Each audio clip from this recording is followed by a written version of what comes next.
Lately, I've been covering some unique stories about clubs and leagues that don't usually receive much media attention. I've covered the violent downfall of Partizan, the roller coaster ride that is the Brasileirão, and many other crazy stories. I've set the bar high on what's worthy of a video, and today I promise I won't disappoint you. In fact, I'm gonna do you one better and tell you an incredibly inspirational story.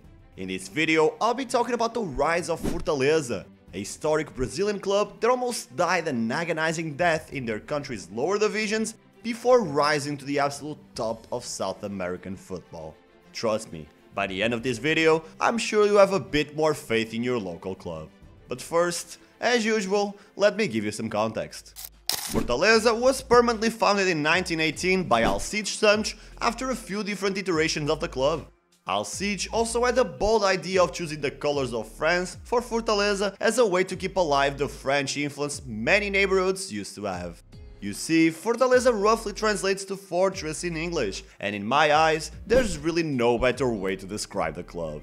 From the moment it was formed, Fortaleza quickly rose to become one of the biggest clubs in the northeast region of Brazil. That dominance became even more apparent in their clashes with their eternal rivals, Ceará. Less than 10 years after their formation, Fortaleza dealt Ceará the biggest defeat in the history of their rivalry, thrashing them 8-0. And honestly, I don't even know if that's the worst part about it, because from 1932 until 1937, Ceará failed to beat Fortaleza in every single occasion. But that's not all. The lands where the club eventually built their stadium were previously used as military bases for the United States during World War II.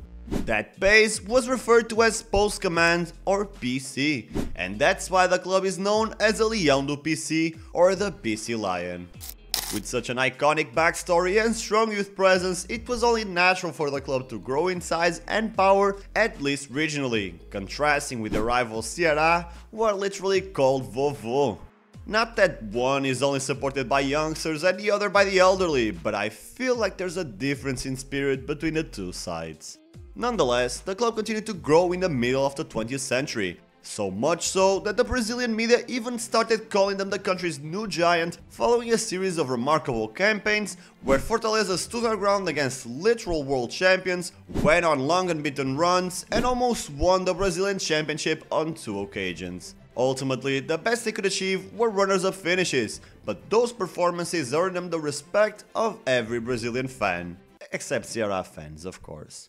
I could go on and on about Fortaleza's epic matches in their state championships, iconic players from their past, such as lethal strikers like Sandro, who scored 66 goals in just 60 matches for the club, Geraldino Saravá, who's still the club's top scorer of all time, and other leaders that perfectly personified the gritty Fortaleza spirit, like Moésio Gomes, Pedro Basílio, or Mozarzinho. I could stay here for hours, telling you all about the heartfelt wins I saw while researching this topic, and all the times their fiery derby ended up deciding who won their local championship. But I can't drag this video on too long with hard to find information, or my editor will kill me. And since I gotta deal with her every day, I better be on my best behavior.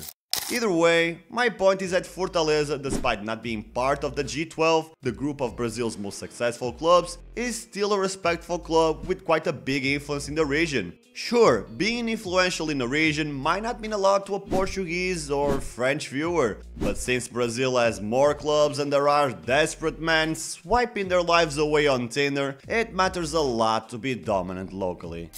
But while Fortaleza continued to be a standout club in the Ceará region, from the 19s onwards, they failed to live to first-tier expectations. The PC Lion turned into a yo-yo team that would regularly fluctuate between the first and second tiers of Brazilian football due to their lack of funds compared to other clubs and a higher level of competitiveness after the 2003 Brasileirão League restructure. By 2009, Fortaleza had been relegated to the third tier. And from that point on, Fortaleza had to endure an exhausting walk in the desert. Despite their background, they didn't even come close to promotion their first 2 seasons in Serie C. In fact, in 2011, Fortaleza needed a big win with many goals in their last match just to stay up. And the only reason they got that result was because the opposing keeper and another defender got sent off, which forced CRB, with no substitutions left, to place a midfielder behind the sticks. That would be Fortaleza's only true scare in Serie C, but the next 5 seasons were absolutely devastating from a mental point of view. Almost every season, Fortaleza dominated the league phase, but when it was time for the playoffs, they cracked under pressure and lost their chance to return by the smallest of margins. In 2012, they lost to the eventual winners, conceding the decisive goal in stoppage time.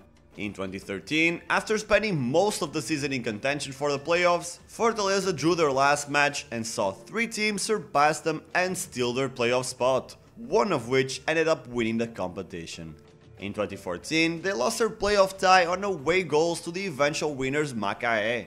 In 2015, their efficiency hit an all-time low and they watched as underdogs GE Brazil escaped with a lucky 1-0 win. In 2016, they were eliminated by Juventude due to the away goals rule once more. Until finally, Fortaleza came back to Serie B with a dramatic playoff win over Tupi. Over what? Dude, I swear, these Brazilian club names are something else. But this wouldn't be the defining moment in Fortaleza's rise to glory. The true change that catapulted Fortaleza to a whole new level was a change in management. Particularly the appointment of Marcelo Paz as president and goalkeeping legend Rogério Ceni as manager. Paz unironically brought peace to the club with a stable financial project, and after just 1 season in Serie B, Fortaleza made their long-awaited return to the first tier 12 years after their last appearance. Marcelo Paz deserves all the credit in the world for actually knowing how to manage the club. Something incredibly rare in Brazil, where the norm is to constantly overspend and make impulsive decisions, especially with appointing or firing managers. But the main reason he never had to be impulsive with managers was because he found the perfect one on his first attempt. Rogério Ceni immediately changed the club's mindset upon his arrival. He instilled a winning mentality in the players and made them believe they could compete against anyone. That attitude, plus the expansive way they played, made their tricolor fanbase build a stronger bond with the team, propelling them even higher than expected. In Fortaleza's first season back in Brazil's first tier, they finished in 9th place and qualified for the Sudamericana. And if you look at their squad, you'll quickly realize there was no standout player or prodigy youngster carrying the club. It was always a collective effort that Ceni made possible by extracting every drop of potential from his players. In 2020, the PC line experienced a slight slump. Ceni left the project, then came back only to leave again, and all those changes created a lot of instability for the club. Fortaleza exited in the first round of the Sudamericana and had to fight until the last match to avoid relegation. But, as the saying goes, when one door closes, another one opens. Ceni's departure might have rocked Fortaleza's plan, but it led them to a manager who suited their needs even better. Juan Pablo Voivoda became only the 2nd foreign manager in Fortaleza's history, which ultimately showed that Brazilian clubs would be much more successful if they weren't so obsessed with employing native coaches. By the end of the 2021 Brasileirão, Fortaleza stole an iconic 4th place when Corinthians already thought they had it in the bag. Iago Pikachu scored the goal that put them level on points with the Paulista club before Juventude got a late lead in their match with Corinthians. That position sent Fortaleza straight into the Libertadores for the first time in their history, less than 5 years after they were stuck in Serie C. That's a wonderful Cinderella story, but it doesn't end here. Unlike most cases where the underdog eventually downgrades back to their usual level like Leicester or Union Berlin, Fortaleza continued playing in the same way.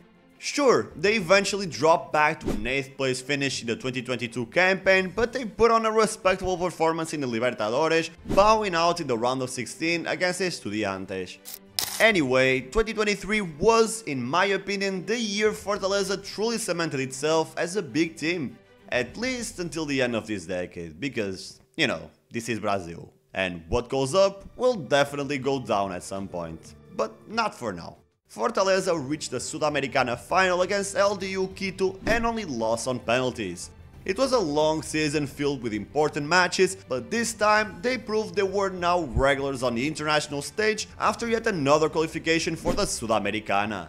As we currently stand, they're still challenging the league's top teams, beating clubs like Palmeiras and Flamengo with their solid offensive setups and sharp counterattacks. Each match is living proof of how far Fortaleza has come. From bottling promotion to the second tier to competing head-to-head with the best clubs in Brazil and even surpassing some. Meanwhile, they've maintained the fierce tenacity that got them here, looking to make a legitimate title push while keeping their Copa Libertadores prospects alive. So, what started as a local team with historical roots and grit is now one of Brazil's most Brazilian success stories. A club that not long ago teetered on the edge of obscurity has managed to become a force in both the national and international arenas. This kind of rise gives hope to all the local teams out there, showing that through good management, a winning mentality and unwavering support, anything is possible. So, what do you think about Fortaleza's story? Were you familiar with their meteoric rise? Let me know in the comments if you're as hyped to see them succeed as I am. And tell me which other underdog stories would you like to see covered here on Throne FC. Don't forget to like, subscribe and share if you haven't already. You have no idea how much your support means to me. It's really hard working 2 jobs at the same time and still finding time to create videos like this for you guys. But at the same time, I love this game and I don't intend on stopping.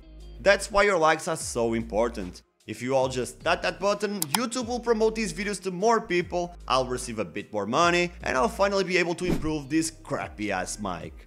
But hey, I've talked enough about me. If you're still here, why not check out our latest video on the financial collapse of Sevilla? Just 1 year ago, they were lifting the Europa League high above the Reds, and now they're in serious danger of going bankrupt.